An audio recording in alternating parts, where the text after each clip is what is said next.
Enriquez and Presbyter Pet Enriquez. Kung aking ang alalahanin ang pasimula ng aking Thanksgiving. Ako po, nung time na yon, maliit pa yung mga anak ko. Nagpasimula ako, nagkaroon agad ako ng damdamin na makabahagi o makatugon sa panawagan ng Diyos pagdating sa pagbibigay sa gawain ng Diyos. Lalo po sa Thanksgiving. Naalala ko talaga noon, nagtatabi na talaga ako ng pera. Hindi po, nung umpisa pa lang, maliit pa lang talaga. Kaya naalala ko nung year 1988, 89, hanggang ganyan.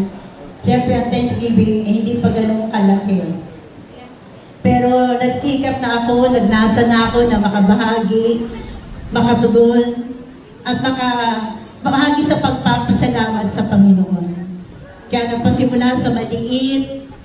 Unang-una talaga natatandaan ko, una kong Thanksgiving is 500 pesos. Year 1988. Kaya siyempre noon, di pa ganun kalaki yung mga bilihin. Pero inunti-unti ko pong ipunin yun. At habang tumatagal sa paglilingkod sa Panginoon, nandun lagi yung damdamin mo na makabahagi sa pagbibigay sa gawain ng Diyos. Kasi habang tumatagal ka sa paglilingkod sa Diyos, yung salita ng Diyos na lagi mo napapakinggan, yun ang lagi tumitimo sa puso at isip ko para magawa ko yung mga bagay na yun. Kasi kung sa sarili ko, wala naman po kaming ibang inaasahan. Lalo na po nung time na yun. Although meron po akong maayos naman po yung trabaho ni Brother Fred, may tindahan ako. Pero unti-unti ko talaga sinisikap maibigay yung mga bahagi namin. Hanggang sa kalaunan, habang ako kasi, ang iniisip ko lagi, yung pagbibigay ko, yung aantas pa siya, hindi ako mananatili sa ganon. Yun na nagiging kaisipan ko na, simula nun. At biyaya ng Panginoon hanggang sa mga panahon na to, nandun lagi yung pagsisikap ko at pagnanasa na makaipon lagi. Kaya sabi nga, totoo, ang Thanksgiving ay hindi agad-agad. Na all that day, ngayon lang, at ito, ngayon hindi. Taon talaga. Kaya after Thanksgiving, iisipin mo na kaagad na makaipon. Kaya after Thanksgiving, nandiyan na kaagad, magsisave ka na. At alam niyo po, ang ipinagpapasalamat ko sa Diyos, yung kabutihan ng Diyos, yung lagi niyang ibinibigay sa amin. So sa unti-unti kong pag-iipon, lalo ngayon sa panahon ngayon, wala naman po kaming sweldo, pareho po kami ni Brother Fred, wala po kaming ibang inaasahan. Siyempre may anak nga po ako, pero hindi po ako umaasa sa anak ko.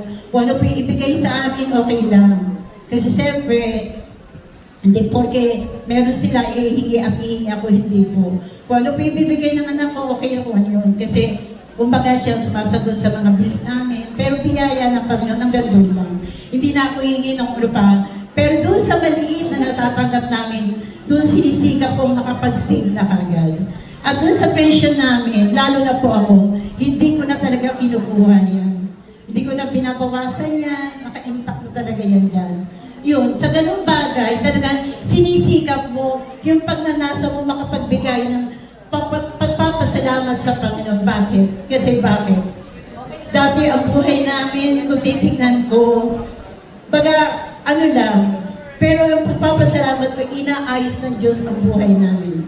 Inayos niya po ang aming sambahayan. At unti-unti, kahit doon sa maliit mong nagagawa, makikita mo ang Diyos ay magbibiyaya talaga sa iyo.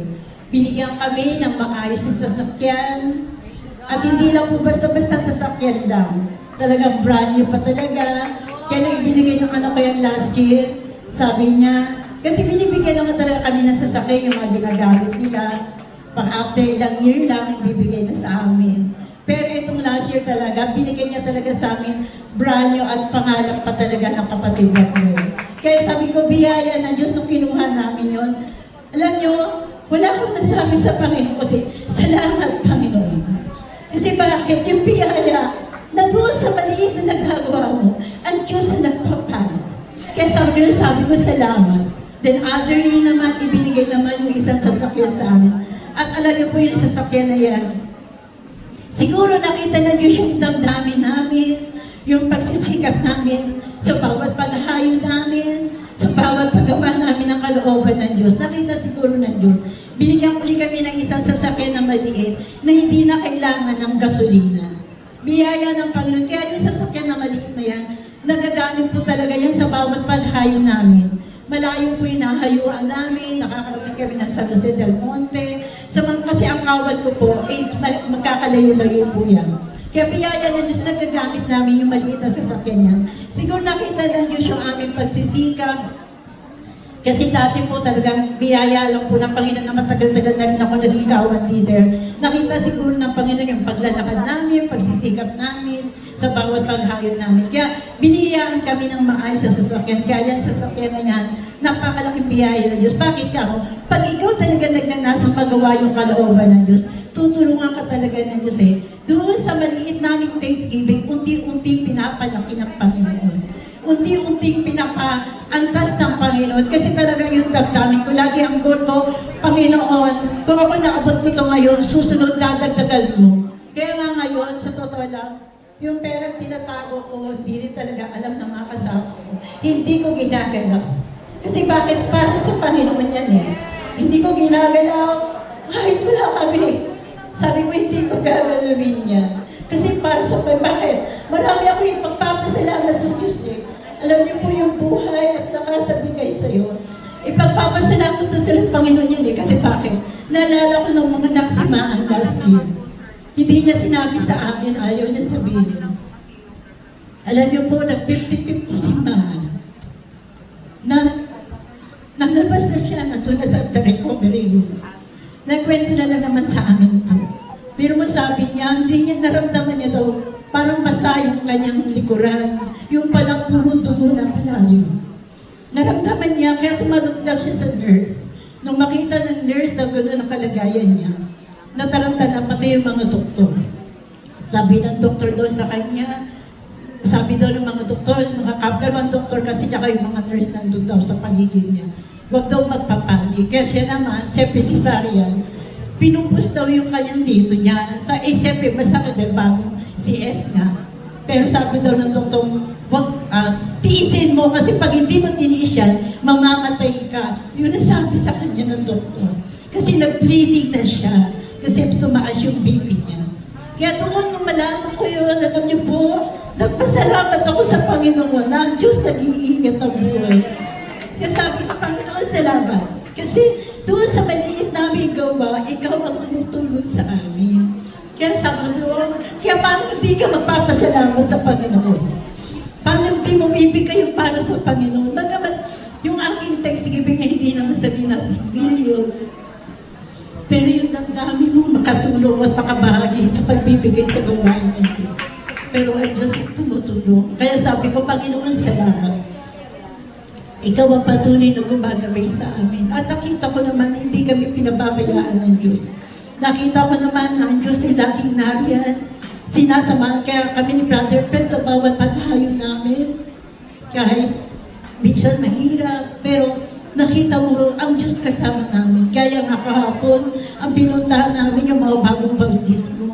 Kaya yung kapatid pinuntahan namin, nandiyan po siya ngayon.